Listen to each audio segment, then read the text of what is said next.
My name is Yankho Banda. I am a registered engineering professional with the Engineering Council of South Africa. I'm a transportation engineer with my predominant focus being in the traffic engineering and transportation planning space. I have a little over 9 years professional experience in the private sector, and I'm an active volunteer within the CESA spaces, in the CESA space where I've held various positions, and currently I am the national chairperson of the Young Professionals Forum. Unlike most people who like say they always wanted to problem solve and whatever, I believe engineering actually chose me because for the longest of times, I always wanted to be a medical doctor. But around grade 10, I suddenly started developing an interest in the civil engineering space. And I think, or civil engineering as a career, and I think now that I'm in it, maybe it kind of fitted in with the personality that I have and the fact that I enjoy solving problems. I enjoy helping people. And with engineering, it's like you get to kill both those birds at once because, as we all know, in the African context, Africa has a lot of challenges. And I believe that as African professionals, we are best placed to find solutions for the problems at hand because we understand our environment, we understand our people, and therefore we can propose suitable solutions that are fit for the challenges that we encounter. So I believe engineering chose me and it fits with my personality in the fact that I enjoy solving problems and I enjoy making life easier for people around me. And the profession allows us to do that. It's all about making lives better for our fellow mankind.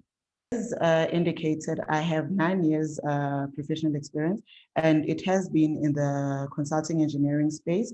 So when I graduated from the University of Witwatersrand in 2011, I began working in 2012. I was fortunate enough that even without a bursary, I was offered an opportunity by Malani Padiachi and Associates Consulting Engineers, where I was employed as a graduate engineer. And working at MPA was quite a great experience for me because the company is a fairly small, well, prior to them merging now to being MPA Mart, it used to be just MPA. So it was a fairly small company and you got exposed to a lot of things as a young professional. And I mean, most of the mentors that I had around me that time, you know, the likes of your Marlenis, your Victor de Abrios, your Namsha Jaklas, they were very supportive in allowing me to explore, ask the questions, and make the occasional mistake, even though sometimes it was a bit frustrating. But I think I was exposed to a lot of opportunities because during my time at MPA, as indicated, I started as a graduate engineer. I had an opportunity to be an assistant resident engineer for 3 years on a construction site, which involved converting a single carriageway road into a dual carriageway. And the nice thing about that project was that it was both building a new road, constructing a new road, as well as refurbishing or rehabilitating existing portions of the road.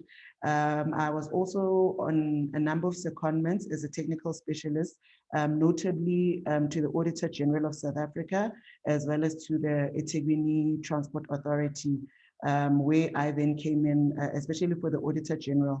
I was coming in with the technical speciality because, as we all know, the Auditor General audits various infrastructures like schools and hospitals, and then they produce a report.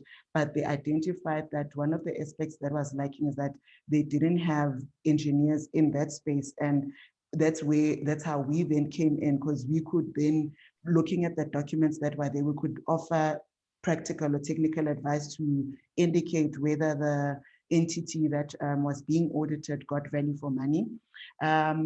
Whilst also at MP, I also got the opportunity to be seconded to Nyeleti Consulting as a pavement engineer. And that's where I got part of my design experience. And upon returning there, I was a lead traffic engineer for the Joburg BRT project. And then I left MPA and moved to AM Consulting Engineers, where currently I'm the project management engineer for the City of Ekurhuleni's BRT project. So I think being in these two spaces, which are quite dynamic and different in their own rights has helped get me to the point that I am as I recently graduated.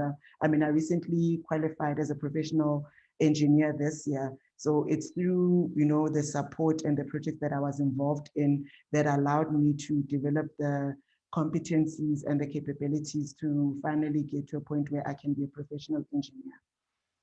In terms of the challenges, at the end of the day, I think it's quite relative, or it depends on the eye of the beholder.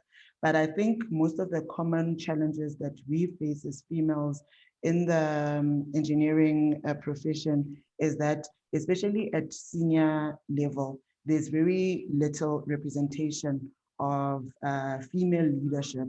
So it's almost, it's like that concept of the glass ceiling. It's like you get to a point and then it becomes a bit difficult to exceed beyond that level. And I think the other challenges that we face as females in the profession is that, as indicated, it's the representation and the opportunities. Sometimes you get overlooked for certain positions, whether they be junior or senior, because for us as females, we get judged on our results, whereas male counterparts can be judged on their potential. So sometimes you have to sort of like fight to get certain opportunities, which is a bit unfortunate because we bring about a different dynamic to projects. We are the more empathetic, we are quite empathetic, so we can also relate fairly well with the people, which are the ones we are trying to solve problems for. And I think the other challenge that we face as females is that you cannot be too emotional. Like, you have to always be rational in how you deal with circumstances, because if you get too hyped, then it becomes a thing of like, no, you're just being a woman, being emotional. So it almost like chips away from your professional outlook or your integrity. So now you're judged on how you acted, even if people might be frustrating you on the project. So it's a balancing game. You have to balance the fact that you are female, the feminine aspects of you, but also being taken seriously. So it's always a balancing act. So those are just a few of the challenges that I think we encounter as females within the profession. My hopes for the future for the profession is that, number one, overall as a profession, I think somehow as engineers, we're not like proud custodians of the profession. So other professionals are now making decisions for us. So my hope is that in future, engineering will be considered with the same respect and will be taken as seriously as other professions, such as the medical profession or the legal profession. Like, just to have, like, when politicians, for example, most of the infrastructure or most of the promises that are made during election time are things that, or spaces that we work in, yet it seems like we're not involved in the decision making. So I think it would be ideal that we also be involved in the decision making processes. We be at the tables where key infrastructure decisions are made. And I think it's also, as a female, it's having more representation. So being in the profession, and I think having amazing females surround me, the numbers are improving, but I mean, for some young females coming in, they are all, the only reference point is their colleagues at tertiary. So I think it's just for us as females to be more visible out there and to just show that as females, we can make a success of this profession, as much as it is male dominated. So it's just about being taken seriously as a profession, being involved in the decision-making processes, and being more visible as females for the future generations coming up after us. Be a first-rate version of yourself. You are in a male-dominated industry, but you are not trying to be a male. As a female, we bring about a different aspect to the whole engineering space. So don't try change yourself to conform to the fact that now you're in a male-dominated space. And I think the other thing is, as much as, yes, you might be a female engineer, I think the key thing is to always remember that first and foremost, you are an engineer, irrespective. I think sometimes when you put the term female, it's like you taking away from the fact that I'm a professional. I have the capabilities to be here. So just be a first-rate version of yourself, and you are competent, you are capable to achieve as much as your male counterpart. So don't ever second guess yourself, as much as they might make you feel like, you don't belong. And I think it also helps if you can find yourself a female mentor. As much as it might seem like we're not there, but as I said earlier, I think we are now becoming more visible. So there are now people who look like them. So I'd encourage the young females, don't be scared. You can make it, but find yourself a mentor that you can always bounce things off, just to, give you that little push and just to help lift you as they rise as well.